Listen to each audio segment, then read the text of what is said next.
that, have to be paid at the end of the year, or that you file. But one of the major reasons was we rush kids to go and vote right now once they get 18 years of age, but they have absolutely no information on what a political party is. They don't know anything between the Democratic Party versus the Republican Party. They don't know any of that. They don't know how to research the candidates. So I added all of this in a book after doing the work, after I, work with several different groups of kids, whether it's at the residential facilities I work at, or whether it's in JCPS or in the community. I was doing the work on the ground with the children, and I decided to take everything that I do and just encompass that in a book, in a workbook, where they can actually gain the knowledge and work through the process to make life a little bit more understandable. I love it. Rodrika, did you want to jump in there? I did actually. So my book is again it's titled "My Choice of Words Changed My Life," and I God gave me that title because for many years I struggled with a lot of things, and one of them was it was abandonment. It's something that really kept me in bondage. And when I realized that there was a mentor of mine, her name is Kim Colbert. She said, "You have the power." To change everything about you. And when she said that, it sparked in me. And God said, he said your choice of words is what's going to change your life. And it talks about it in Proverbs 18:21, where it says that the power of death and life is in your tongue, and those who love it will eat its fruit. And when I saturated and thought that, and it really helped me in my life, and I start building a new seed for me. And in that, I relied on journaling. That's one thing that I love doing, just writing different notes. And I looked up and I had a book. And I went back in my journaling, and I got so excited. I said, God, this is definitely going to bless somebody, because all of the things again that I had been through and the way that I used the word of God to help me, it made me excited. I said, God, I've got to do something with this. And it was so funny because I had never even considered being an author. I had never considered being a speaker or any of that, because I suffered with a lot of things. And when I said that title and I spoke it out and I began to plant those new seeds, God just made it into a book, and it just overflowed. And so I'm excited about it. I don't know if you guys can tell or not, but I'm super excited about not just my book, but you guys' book as well. Thank you. And I know that there's more to come, but in this one book with My Choice of Words Changed My Life, it's truly personal for me. Beautiful.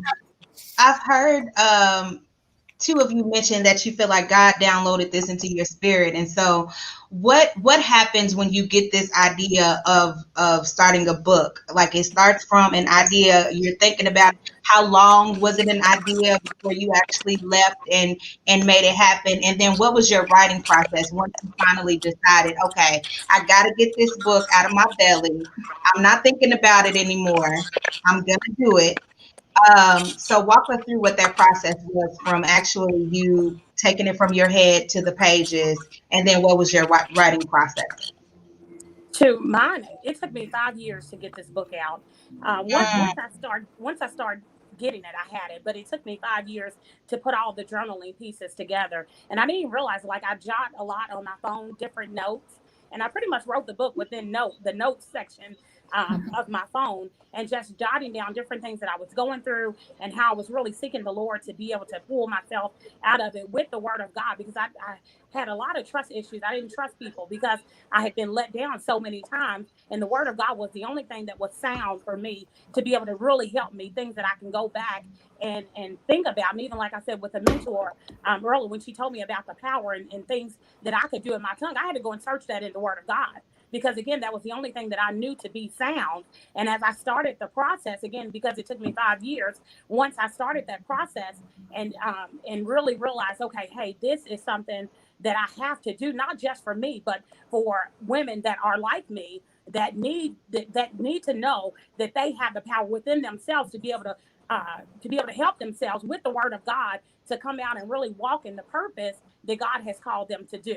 So every day for me, it was wasn't a battle, but it was something that I had to do every day to push it going forward. And even up until the point when I released, when I said it out of my mouth that I was going to release my book had not been fully paid for. It had not, the publishing date was not set, but I started calling out dates to help myself be accountable in the season of getting this book out to help, again, not just myself, but to help other people. So, like I said, it took me 5 years, but once I start really, what do you call it, tilling the soil, it probably was about 3 months because I became excited about it, not looking to anybody else to give me validation. I think that's what took me so long is that validation piece where I'm like, okay, well, what do you think about it? Well, what do you think about it? Well, what do you all feel about it? When I said, God, what is it that you want me to do? And I really, because it's something that he gave me, because he said, it's not other people, but it's your choice of words that's going to change your life. So if you keep looking to other people for validation, you keep looking to other people for the word, then what am I for? So once I downloaded that and again, and I got it in me, and I said, God, I'm going to go forth. And at the end of last year in August, I said, God, I launched my yes. And when I said I launched my yes, God really started helping me to put things in order to be able to make sure that this book went out on the date that I said that it was going to go out, not the way that I said it was going to go out, but on that date. And as I said, even up to that date, I got discouraged because, of course, we jumped right into the pandemic. My book released March 28th of this year, right dead smack when everything started going down. And I said, oh, my God, what am I going to do?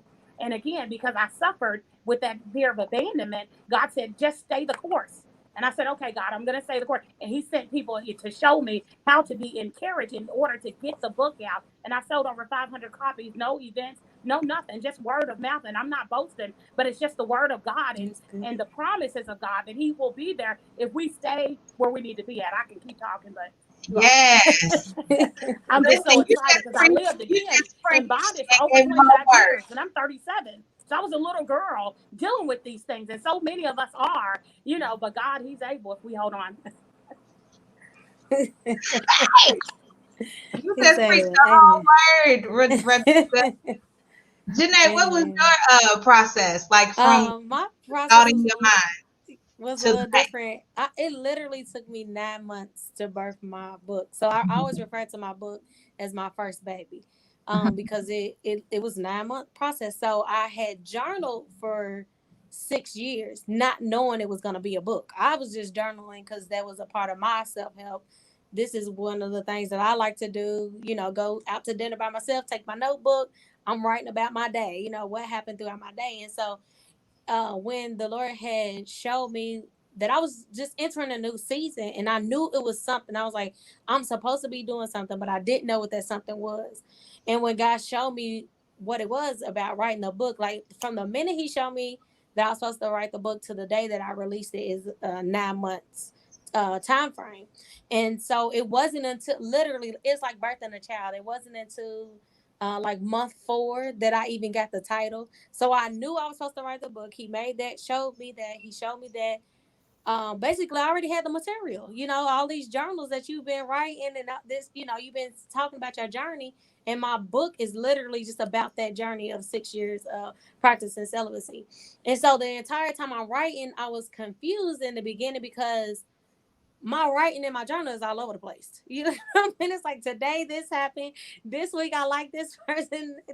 Today I don't like them no more. So it was all over the place. And it was like just a bunch of thoughts and feelings and emotions on paper, but it didn't make sense to just like download into a book.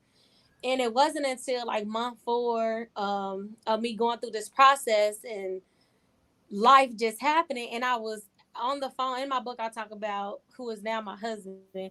How my book is called "I'm No One's Girlfriend," and so in my book, and just in life, period. So we were beginning to date, and I was just like, I don't want to do this way, because again, my book is about how God has shown me what relationship is supposed to look like according to His word in 1 Corinthians 7. He shows us that single is single and married is married. Like, so I was like, okay, all this other stuff we've been doing, God ain't called. It ain't God. This is us, And so when it came to time to dating again, to someone who was like okay with me being celibate, okay with walking this walk with me, and he wanted to make me his girlfriend, it made me so uncomfortable because I knew what God's word said, according to 1 Corinthians 7. And I was just like, yeah, I don't want to be. I'm not one's girlfriend. Like I'm in the middle of breaking off this relationship, and so I'm telling him I'm not one's girlfriend. I was like, oh my God, that's it. That's the title of my book. So he's like, what? Like I was like, I mean, I don't want to be with you, but this is the title of my book. Like I don't want to do this way, but this is the title. And so after that, it just became. It's like everything got clear. You know what I mean? I knew where I needed to go back into the beginning. In the process, honestly, I think even more healing took place. Like I thought I went through a healing process from the 6 years of being by myself, being single, enjoying that life. But in writing this book, I had to go so much deeper than I even knew. Like Rodrika was saying about dealing with abandonment, having to deal with issues from childhood with my father, not being there, having to deal with childhood issues with siblings and just everything. And so it was healing, honestly, for me to write my book. So it was a journey. It was a journey because so much of you goes into your book. Yeah. And so, yeah, it's real. And what a testimony too, because you wrote the book, Yes. I'm no one's girlfriend. And how many months later were you engaged? And then 30 days later you were married. And then you had a baby. Like, yeah, it's mind blowing. And I tell everybody, like, awesome. It's been amazing. Like, so I released my book on April 22nd, 2018. So in June, who is now my husband, sent me an email and he said, I'm going to marry you on this date. He sent me the calendar thing. And it said September 30th. And I was like, it's not even on a Saturday. It's on a Sunday. It said like 6 o'clock. I was like, hell no. He ain't talking about nothing. And he never proposed. So I was like, I'm not taking him serious. I really wasn't taking it serious. So September 1st, he ended up proposing. And I thought, okay, well, maybe he meant September 30th of next year. You know what I mean? Because he waited so late to propose. And my mom was like, so we got to pick a date and all this. And he was like, no, we already got a date. And I was like, oh, he's serious. Like, he really wants to get married on this day. But yes, it has been such a blessing. Like, and for me, it's just, I feel like it's just God confirming his word. Like, I feel like he used my book. I know he gave me literally word for word what to put in here. But I feel like he used my book and he used my life to show his word to be true. You know what I mean? He's like, as long as you stand on this and you believe what it is that I say can happen for you, then I'm going to allow it. And that's what I feel like he's just allowed, like, what I put my faith in, what I put my belief in, like he's just allowed to come to pass with my life. So yes, I released my book April 2018. Got engaged September the 1st of 2018. Got married September 2018.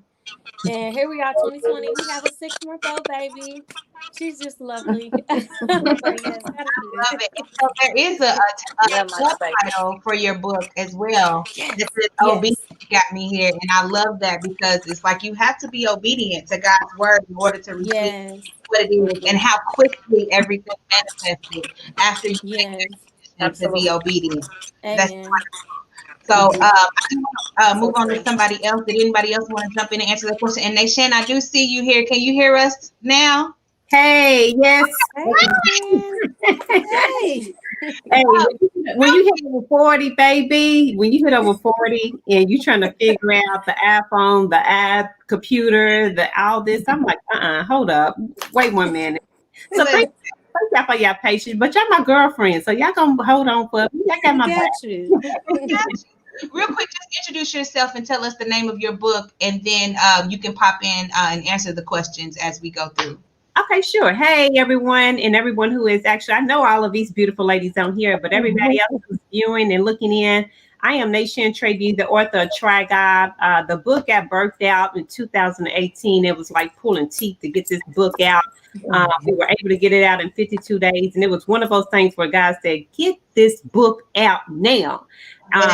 is what, I had a wonderful coach, Tanya White, who said, I said, look, I got it all in me. I need you to put it all together and make this happen, because this is one of those things I had to have it happen. So since then, it's been a Try God movement where we have been on book tours and been book signings all over the United States. And we're excited because people are really now trying to step out on faith and say, you know what, I'm going to try God. And that's what we're doing. I love it. I love it. April, did you want to talk about your experience from it being in your head and how it hit the pages and what your process was? Okay, yeah, I can go there. It was 2014 when I wrote my first book, and that was Live Positive on Purpose, which was a self-help book. And it was about taking the negative thought process and submitting that to God and allowing Him to change that into a positive mindset. And the journey that I went on before writing the book, I never thought about writing books because I did not like books personally. I never thought about being an author. That was never in my dream. That was never, I knew maybe I'd be a speaker someday, but I never ever wanted to have anything to do with books. Maybe a coloring book, that's it. But God told me, you're going to share this story. And I'm like, okay, that's cool. Just, who I need to talk to. I'm thinking I'm going to share it in the grocery store, on the bus stop, at work, something like that. And I saw the cover. I saw the book cover and I'm like, oh, okay, so that way. And I'm very strategic when it comes to my gifts. Okay. I have several different gifts that God has given me, and they all fight for my time. So I knew that if this book was going to happen, I was going to have to do it like one of my kids. I have 3 kids, but I also spend individual time with each one of my kids to let them get the attention that they need. So what I did was I sat down and I created an outline for my book. And once I had that outline, I knew what my chapters were going to be. Then from my chapters, I gave once I knew how many chapters I was working with, I gave myself a due date. And I gave myself a due date for each chapter. And I said, oh, the only way this is going to happen, I'm going to have a calendar, a book calendar. So I basically made myself sit down and write for 30 minutes about 3 times a day. And I gave myself an accountability partner that would check in with me, somebody that would say, I need to see what you have written, not just, hey girl, you've been writing. Nope. I need you to email it to me. Somebody that I could trust. Right. Yeah. And so that was kind of my process. So I didn't have a long drawn out process. The worst thing that happened to me was my computer went down after I got to about chapter 6. And so I had to start from fresh. But because I was emailing it to my accountability partner, all I had to do was go back and get all that information, copy it, and paste it to a new Word document. And so, what I noticed though is that as I was writing, a lot of the healing that I hadn't had began to happen. And I backed away from the book for a while because I'm one of those people. I don't want to just look like I've arrived to a place. I don't want to appear to be healed. I want it to be for real. So once I realized that God was still doing some things in some areas, I backed up and I let that process happen so that I can speak from the back end of it instead of being in the middle of it and taking the risk of bleeding on people. I allowed a lot of more of that healing to take place. And so that in and of itself may have stretched it out to about maybe 9 months instead of 6 months. It was done in 6 months, but because I decided, I'm noticing some stuff here that I still need to take to God and I still need to sit on the couch and talk to a professional with, then I can go ahead and finish this book on now and release it to the public so that it can be a help to some people. And that was my process for the first one. Thank you, April. Dee Dee, you have 11 books. And so has the process been the same for each one or have they been different? What's your process been like? The writing process has been pretty much the same. I've learned a lot. I published my first book in 2014, and so I've learned a lot, and I've gotten a little better and a little faster. But the writing process has been pretty much the same because I draw a lot of my ideas from the work that I do. And I just tend to take notes, kind of like what everybody else was talking about.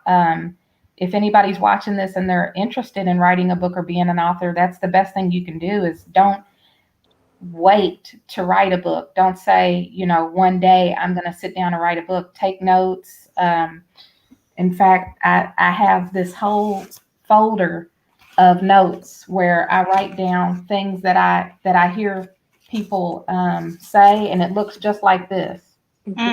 So it's not even organized, but you're losing a lot of good ideas and good thoughts if you're not journaling or taking notes along the way.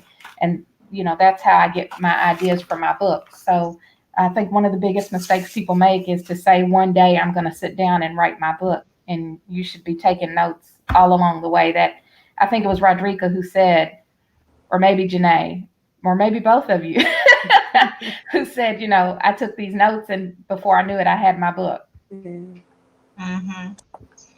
So what is the advice that you would give an aspiring author to just get started? And then what is the trap that many aspiring authors fall into and never get to realize their book? What's some advice that you would give somebody to get out of writer's block, or to just start, or whatever it is? What's some advice? I think what Dee Dee said was key as far as like just do it. Like you have to, like she said, take notes, constantly take notes, and keep record of those things. Because I know I have a great thought, and then I've gotten to the point now I don't just write it down, but I do voice recording, because sometimes I don't have access to pen and paper. So I'll like whatever thought comes, I was like, oh, it's good. Let me, I'll speak it into my phone. And like she said, just kind of go forward. And I think just getting out of your own head, not overthinking. I know one of my things was, because again, I talked about my life. So I'm like putting myself out there. And so it was like, oh my God, like feeling exposed, like people are going to know. But then I really developed the attitude of I'd rather be the person to tell my story than somebody else to try to tell my story. And so once I like became confident in like my truth and was okay with my truth, like I don't care about anyone else's interpretation about my book, about the words, whatever they feel like they know, because I told it. So nobody else can come back and tell their version of it. You know what I mean? So I don't tell my story, and it is what it is. Right. And I think it's a good point what Janee said, and Dee Dee too. For any aspiring authors, I would say, well, first of all, let me be blatantly honest. I didn't want to write a book. And I didn't want to write a book called Try Guide. So that was something that only a man above I had to do. And I was just trying to be obedient. I did not want to write no book. I want to stay in my lane. Writing books is not my lane. But I had to get this book out. And I would tell aspiring authors, something that I learned later after I became an author was just write it. I put a notebook journal right next to my nightstand. And then I also carry it with me every day when I go somewhere. Because I'm telling you, thoughts, when you're a creator, your mind goes constantly. Just so I'm forever journaling or writing something down now. And I probably got about, like Dee Dee, I probably got about 11 books in me because I write so much down. But just taking the time, it's just taking the time to sit down and say, I'm going to dedicate 30 minutes. And one way that's been helping me, because I am working on another book, is, and when you're doing your meditation time, when you're doing your in the prayer room time, whatever that time is, take maybe 10, 15 minutes, just start writing. And inspiring authors, a good point that you all need to be thinking about is don't worry about, the how to write, the format to write. Don't worry about all that. Just start writing. Because the more you start writing, the more things are going to come to you, and your story is going to come to you. And then if you need help with everything else, there's plenty of other experts that with content creation and editors and everybody else to help you with everything else. But you just start writing your book. Start writing your book. Don't worry about how it's all going to come together. That's the problem that a lot of aspiring authors have. I'm scared. I don't know what to do. I don't even know how to publish. You read about the wrong thing. Just write the book. Write the book now. Absolutely. Just start and the resources will come, you know. And that's with anything in life, anything that you want to do. I feel like once you step out there, once you leap without looking, the net will appear. And so that's with anything that you want to do. So, Yeah, I um, totally agree. okay. I would say just what you ladies said. Just start writing and know that you have what it takes. When any because the book is going to be yours. It's not like somebody say, "Oh, you messed up right here. Oh, you should have wrote this. You should have wrote that." I'm not saying that you can't get advice, but just like she said, just start writing. Once you start writing, you might start with this, that, and the other for chapter 1, and then you may go over to me, them, and they, and chapter 6, and then you may come back to 4. You may be all over the place. But like you said, don't worry about the format. Just start writing and start listening. And every day, practice self talk. I think that that's one of the biggest keys that we talk ourselves out of so much stuff because our self talk is not right.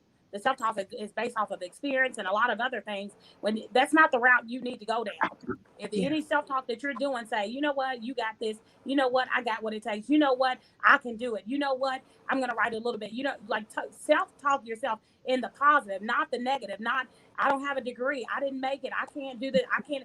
Don't focus on the things that you don't have. Focus on what you got, and know that you're gonna be able to do that book when it's all said and done. And you may not even know the style of the book. Again, if you have a desire to write it, you can do it. And I'm here to encourage you. You can do it. Absolutely. That's Yeah. a good point. That's a really good point, Eric. And I know you were to make a point, but something else is that all these beautiful authors who are on here right now, it's a beautiful thing that I could pick up the phone and say, hey, you know what?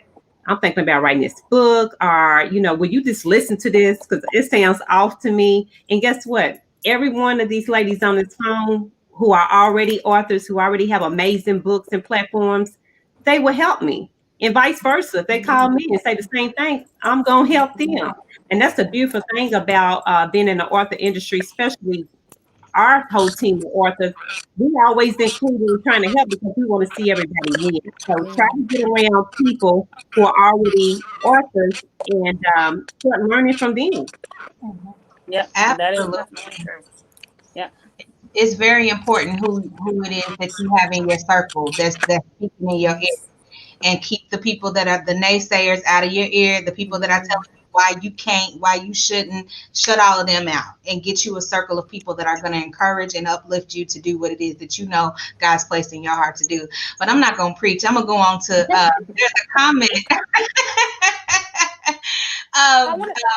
from the audience. I'll put it up on the screen. So Janice says that she wants to know, how did you guys publish? Was it self-published or was it the traditional way with the agent and a publisher? She's got another book that she's sitting on because she did write a book called Caregiving, A Daughter's Story 10 years ago. And so she feels like this is inspirational. So she would like some advice. And how did you market it? I self-published. By the time I waited a long time to write, and that's why I always tell people don't wait, just write, because I spent a lot of time planning to write when I should have just sat down and done it. But by the time I decided to publish my first book, I didn't want to wait on traditional publishing because you have to pitch it to an agent, and they, people advise that you not pitch to multiple agents at one time. So you have to pitch it to an agent, and then you have to wait.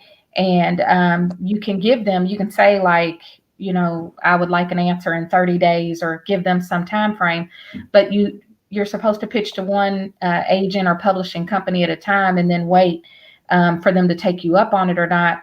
Then after they take you up on it, if they do, then they find an illustrator. In my case, I write largely children's books. So they find the illustrator, they find the editor. It could be years before that book comes out. And then if you have a book that's supposed to come out at a certain time of year, like say like Christmas, and that publishing company has another book or two for Christmas that they want to come out before yours, then that could be a whole nother year that you go in line behind the authors that they choose to publish first. So, and there are more steps to that. I'm just trying to keep it short. But my point is, you can wait years before a book that you finally decide to write comes out, and I just didn't want to wait any longer. So I found my own illustrator, and I published the book, and I got it out, and it's been very it's been quick. It's been a quick process, and it's easier than ever to self-publish. There's all kinds of sites and things you can use now to self-publish. And also with social media, 20, 30 years ago, if you wrote a book and you did find a way to publish it on your own, it would have been really hard for you to get the word out about it. But build your social media platform, and use your social media platform to spread the word about your book. Yeah. Anybody else want to share how they did it? Oh, I want to say one other thing real quick about social media that's important. There's lots of social media channels, a whole lot, more than a lot of people think there's just Facebook. There's not, there's Facebook, there's Instagram, there's Twitter, there's Pinterest, which is huge. I had no idea how big Pinterest was for promoting books. And there's many, many others. There's Reddit. I mean, I could go on. Pick 2 social media platforms that you feel the most comfortable with, like Facebook and Instagram, or Facebook and Twitter, and only use those 2 platforms. If you try to do a shotgun approach to all of those different social media platforms, you'll end up spending more time managing those social media websites, social media sites, than you do writing and practicing your craft of being an author and promoting your book. So try to pick 2 platforms that you feel really comfortable with and put all your energy behind those 2 platforms. Anybody else? Miss Denise, I also self-published. I went through actually Amazon at the time had a Create Space. So I went through them to do my publishing with the help of my dear friend. Oh, who? What's the name? Miss Erica Denise. Yo, Erica, look, because that's another service you offer. Yeah, she made my cover and everything. She's awesome. I'm sorry, I missed that. Who made your cover? Miss Erica Denise. Oh, She's such a shameless plug. yeah. Okay. I love it. Well, So Miss Janee, I did not have mine self-published. I used Julia Royston to do mine, and she was phenomenal with timing and everything. I did not have to wait. I don't know if it was just good timing, but she was ready when I was ready. Even when like I said, when I got it 5 years ago, she was ready. And then when I picked it back up, when I really was ready, she was ready. So again, I don't know if it was just the timing, but she was great. And then my husband, her and her team, and then my husband also like proofread it and did the formatting and editing and all that stuff, because he's just awesome like that. But that was mine. So I think you just have to do what is most comfortable for you. That would not have been something that I was comfortable with in. So I think that's why I didn't do self-publishing, because I considered it. But again, that's not the way I went. So yeah, that's it. And Miss I Janee, actually have some. Oh, somebody still talking? go ahead, April. I'll go after you. Okay, I actually had some experience in both. I had a publisher and with my first book, and then I reached out to get coaching in my writing. There were some things that the publisher wasn't able to do anything about that I needed to be developed in as a writer. And as I worked with this coach, that coach was the one that said, April, you know what, you're very strong in this area, and I think that you should have a business. I think you should look into publishing other books. And so once I did it, I started encouraging self-publishing. I think that self-publishing is the best way to go. However, I think that you should have a writing coach. Don't just write your book and then self-publish it because you have access to that. Make sure that you have a writing coach, because there's a lot that happens in a book that you need to keep the reader's attention, such as descriptive wording and transitional statements, and the way that your manuscript is developed and set up, the way that you build up on your content. Excuse me, on your content. So I believe wholeheartedly that self-publishing is a cheaper option, and it's a feasible option when you think about going with the publisher. Every time I wanted to order books, I had to pay my publisher to do so. And so when I self-publish, I don't have to do that. I cut a lot of cost, but I had to be developed as a writer. And I had to make sure that I was writing a clear message and that I was drawing my readers in. I don't want you to pick up my book and be bored. I'm somebody that doesn't like reading. So even when I'm writing self-help books, I want them to be just as entertaining as it would with my fiction books, with my urban Christian fiction books. I want you to still read certain words and be able to see a picture. I want you to be able to go with me in your mind.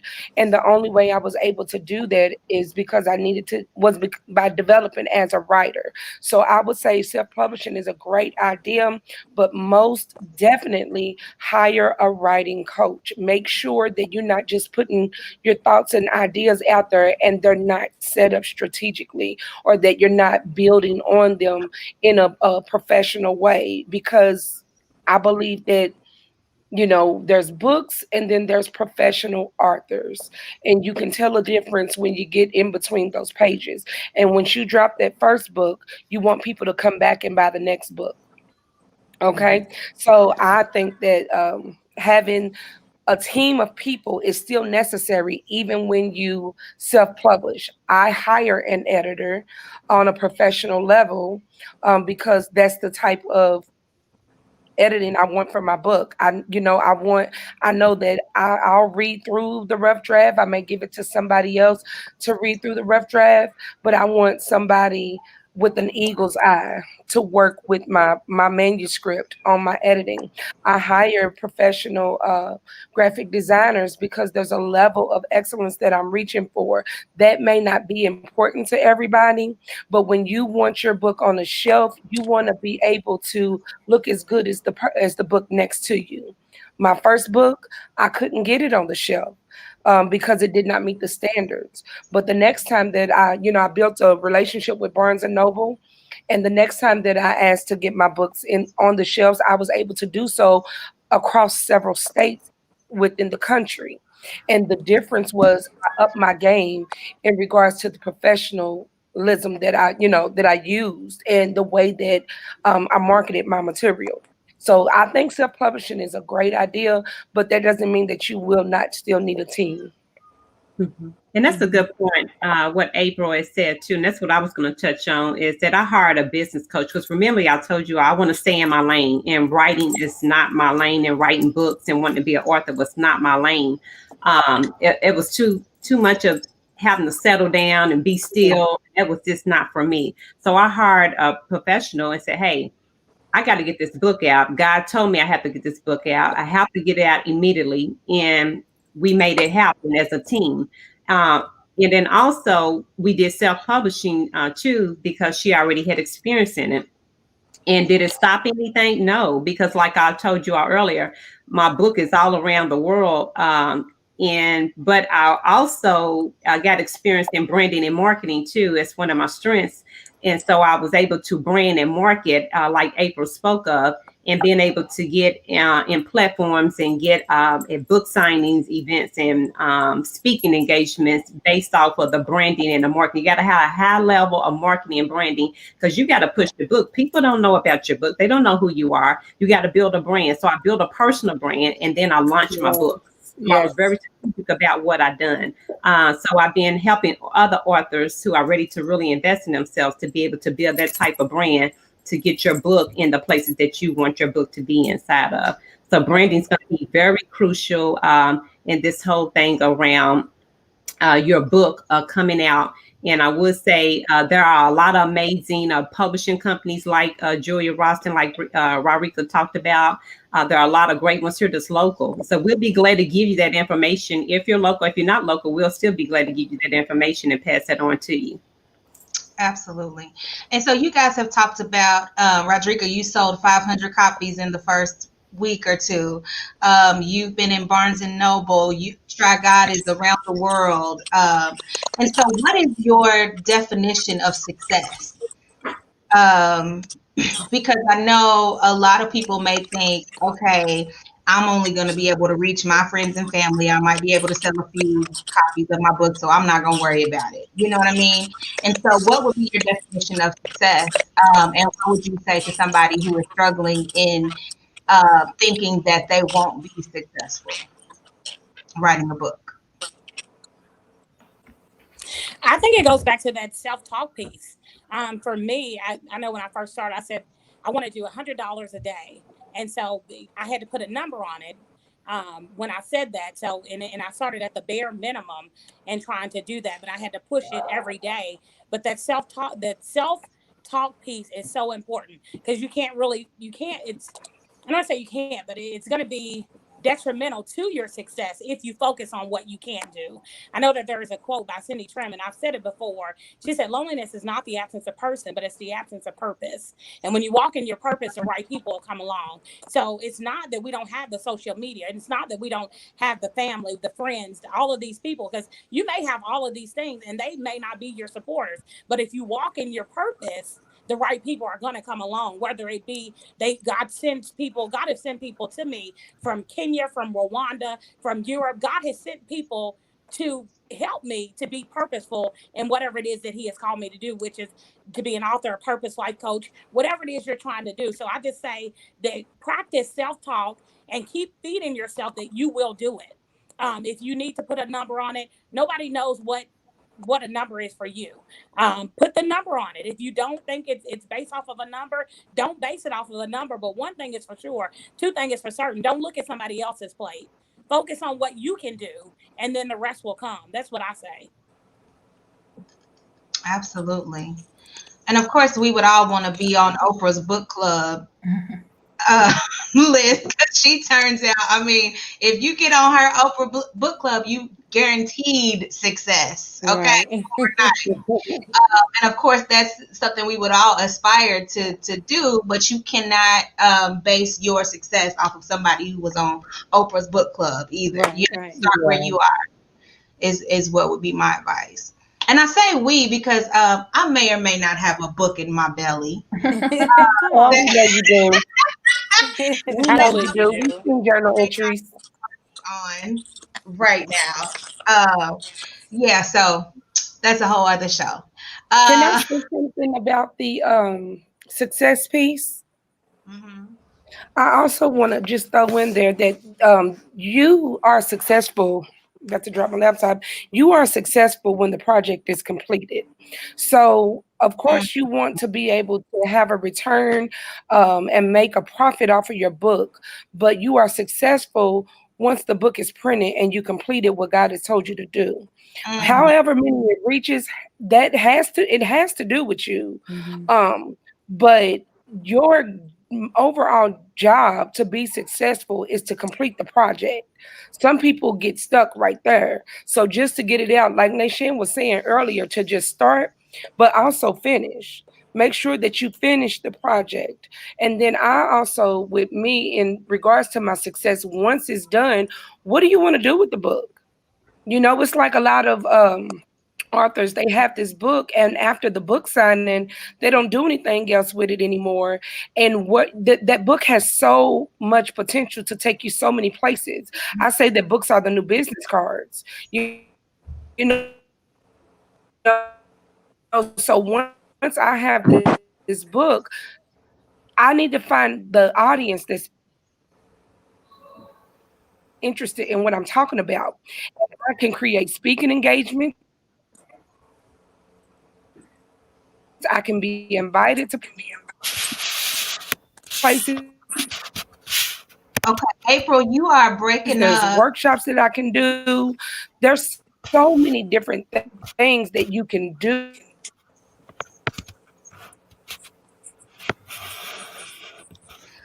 I'm sure she's dropping so many nuggets. We can't hear it. I'm so sorry, April, you breaking up. Yeah. But that is good. I love what you said about your book is the new business card. Yeah. And I think Dee Dee, you said something about making sure that your branding, somebody said it, is on point. And I know every time I see Try God, that's Nachand. Like it pops up and I'm like, oh, what she got going on today? What's that? And then with Janee, like you have merch, you got T-shirts and coffee mugs and just all kinds of things that go along with your book that you have for sale. And so I think that's important too, to make sure, like April said, that you know what you're going to do with the book after it's done, you know, and that you have a plan for once it's finished. Yeah. So what was the biggest thing that you discovered after writing your books? Anything that you discovered about yourself with your children's books, Dee Dee? Was it anything that you discovered about the characters or anything that, you know, that surprised you during this process? Something personal or something related to the book? Not really think anything that surprised me, but I mean, I did discover a lot of stuff along the way, mainly how therapeutic it was for me to write even children's books, to tell these stories, but also just really how desperately the world needed these stories and how quickly they were absorbed. There are obviously a lot of children's books about a lot of different subjects, but meeting kids in schools across the country who are just amazed that I have books with characters that look like them. I know that they're out there, but they're just not reaching our kids. They're not getting to them. They're not seeing enough of them. And so when they see books, you know, with a character on the front of the cover that looks like they do, it's I agree with April that back to the previous question, that success is when the project is done. I totally agree with that. That is success. And when a child tells me that they can see themselves in a book, that's been another layer of success as well. Mm. And that's good too, Dee Dee, what you just said. That's so powerful when you get the testimonials back. And I could say that for myself with the Try God book. One of the, what I see has been a big success. It wasn't how many books I done sold out. We sell all the time. It's far beyond that. It's a bigger picture. It's the testimonials that I get in my inbox, that I get in my email, that I get on my text, that I get when the phone calls when I'm walking in the grocery store. I was on the phone today. I had called AD Porter about something else. And the lady said, "Are you Nachand, the author?" Because I'm leaving my name and number. I'm like, she said, "I just want to tell you how your book had blessed her two grandkids. And do you all know, before I hung up that phone, how it made me feel?" Yeah. You don't understand. It's the testimonials that okay. I'm like, people, and this is a book that I didn't want to write. I'm telling you, I want to write this book. Yeah. And then if I want to write a book, I want to write a book about hair color or fashion or events. I ain't writing a book about Try God. I love the Lord. Don't get me wrong.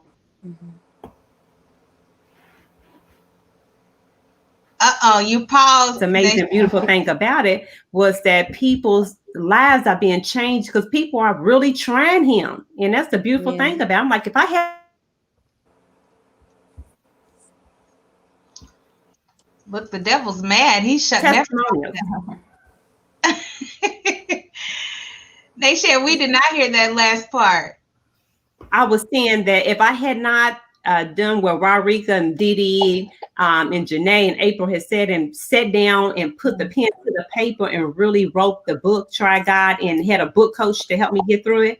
If I hadn't done that and I hadn't been obedient to God, then all of the success and the testimonials, it would have never happened. So Absolutely. Yeah. Absolutely. Yeah, I agree with these two ladies, with Dee Dee and Nachand. Like, I think the biggest thing that I discovered was how many of me there was. It's like, like she said about the testimonies, it's so many people that come back and I was like, oh, your life mirrors my life. Like, I went through that too, or this happened to me, and oh my God. And so that has been like the most rewarding thing. But recently I just told my husband, I was like, it's been rewarding to know, like, oh my God, I've been able to relate to so many. But at the same time, like, I put a lot of like personal like stuff there, and there's a part now that is making me sad to know that so many of us have went through the same thing. You know what I mean? It's like, dang, this is devastating to know that so many women are being treated like this and mishandled this way. And so it's like a both, you know. It's like I'm excited on one end that I'm able to relate and be so transparent with these women and meet them where they are, but at the same time it does break my heart that so many of us have the same story. So, yeah. Right. So we did have a question. Where did it go? Diane wants to know, do you guys have any plans to publish additional books? Ooh, I do. I don't know where I think Nachand went. both of them have left.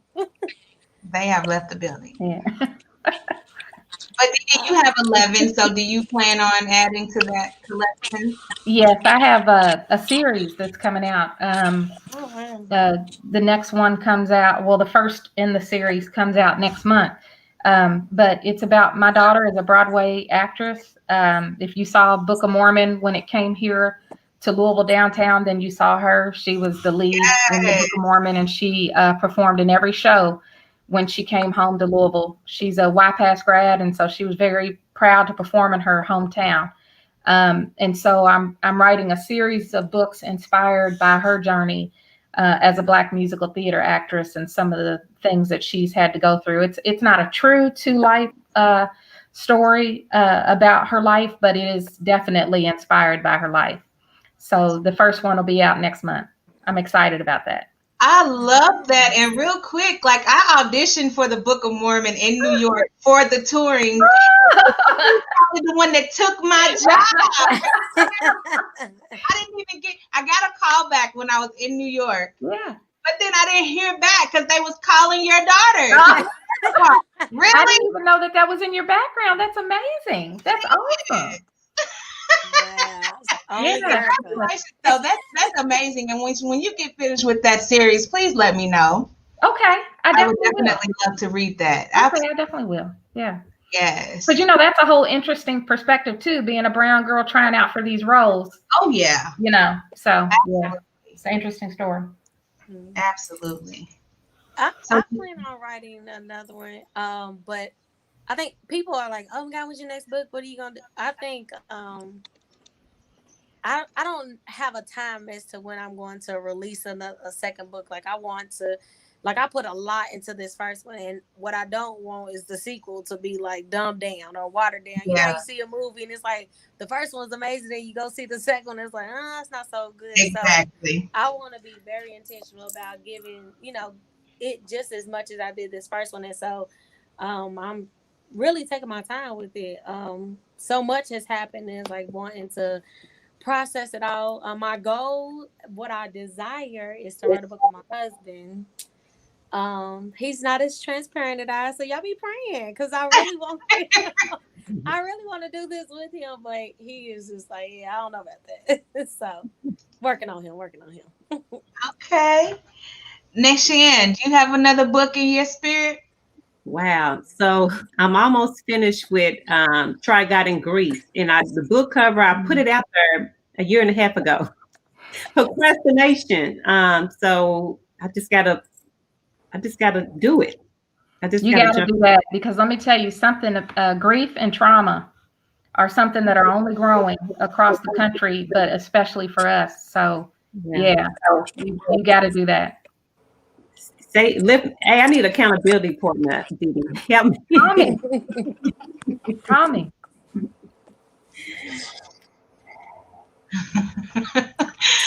Okay, so we are at time. We're at time. I'm laughing because I just got a text message from a colleague that was hilarious. Okay. So can you all hear me? Sorry. Yes, Rodrika. Oh, who said call me? Nobody. Oh, somebody told Nachand to say call me. I heard it. Oh, Didi. Didi, You I can thought call they me can't call Shan. me. Okay, Didi. You can call me too, Rodrika. I will. Well, I'm sure we could go another hour talking Yeah. about this. This was so good. I do have one more question to ask. Well, actually, two more questions. How can we reach you? How can we purchase your book? And how can we get in touch with you for booking engagements or speaking engagements or anything like that? And then I'll have one follow-up question and we will be done for the day. So starting with Janee, how can we get your book or reach you? My book is available on Amazon. I'm No One's Girlfriend, and Obedience got me here. I'm also a salon owner, so it's available at my salon, Open Heaven in Louisville, Kentucky. You can reach me at No One's Girlfriend at gmail.com. I'm on Instagram and Facebook as I'm No One's Girlfriend.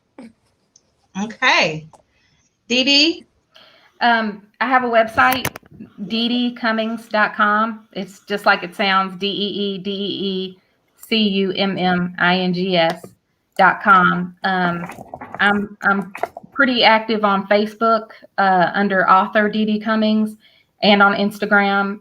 I also have a publishing company website called makeawaymedia.com. And you can also find books by Dee Cummings on Amazon. And you can send me a message through deedeecummings.com's website. Love it. Rodrika? Sorry. So you can reach out to me on Facebook. You can also check out my website, which is www.pearlwoman.org. And you can send me an email directly through there, or you can purchase it on Amazon. And the title is My Choice of Words Changed My Life. I love it. Nachand? Yes, so I have a website and I put it inside the chat too. It's www.nachandtrabue.com. It's spelled NACHANDTRABUE.com. We're on all social, we're on Instagram and Facebook underneath the Try God Movement. We're on Amazon too. You go on Amazon, purchase the book. If you're in Nashville, you go to Mount Zion Baptist Church and purchase the book. And in Louisville, Kentucky, we're in a bookstore, Base Memorial Baptist Church, which is my church. Woo woo! Bookstore too. And we are also at Manhattan on Broadway. We have a mobile bookstore too. So you can reach me through any type of platform, and I'll be glad to connect with you. Thank you all so much. I do want to mention that the Unscripted series, for the next 2 weeks, we have partnered with the organization called La Casita.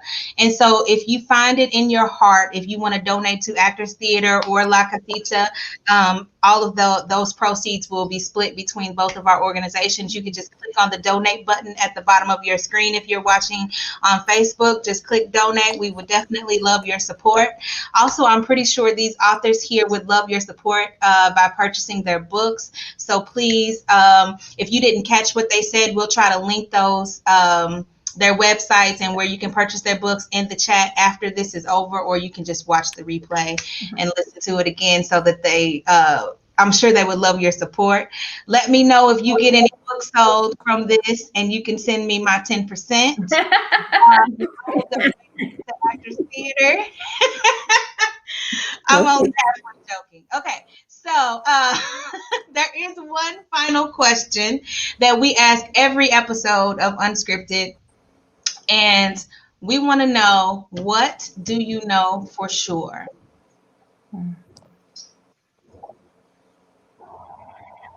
And Rodrika, we'll start with you. What do I know for sure? What context are we talking about? Just in general. And just like one or two words. Doesn't have to be elaborately thought out. Well, I'll tell you mine. What's been on my mind a lot lately. What I know for sure is there has been so much ugliness, and we saw it yesterday. Say her name, Breonna Taylor, settlement was reached, which that family deserved every penny and more. My daughter's worth far more than $12 million, and I'm sure Breonna Taylor is too. But what I know for sure is that even though we're seeing all this ugliness, good always wins, and we have to hold on to that. I want to encourage everybody to not waste your time arguing and trying to change minds on Facebook, because that's not where we change minds. Good always wins. I know that for sure. Absolutely. Nachand, what do you know for sure? Well, it was my turn. Can I have my turn? Oh, I'm sorry, Rodrika. I'm sorry. I'm really quick with it. I just know for sure that I am purposeful, without a doubt, and that's it. Amen. Amen. See, that was easy. Nachand, are you here? You look frozen on my screen. Okay. Janee, what do you know for sure? I agree with Dee that love wins every time. I love it. Thank you all so much for being here with us today. Thank you to the audience for tuning in. Again, if you would like to support La Casita or Actors Theater of Louisville, click the donate button or go to actorstheater.org to show your support for our organizations. Thank you all so much. We'll see you next week. Thank you so much. Thank you. Bye. Bye.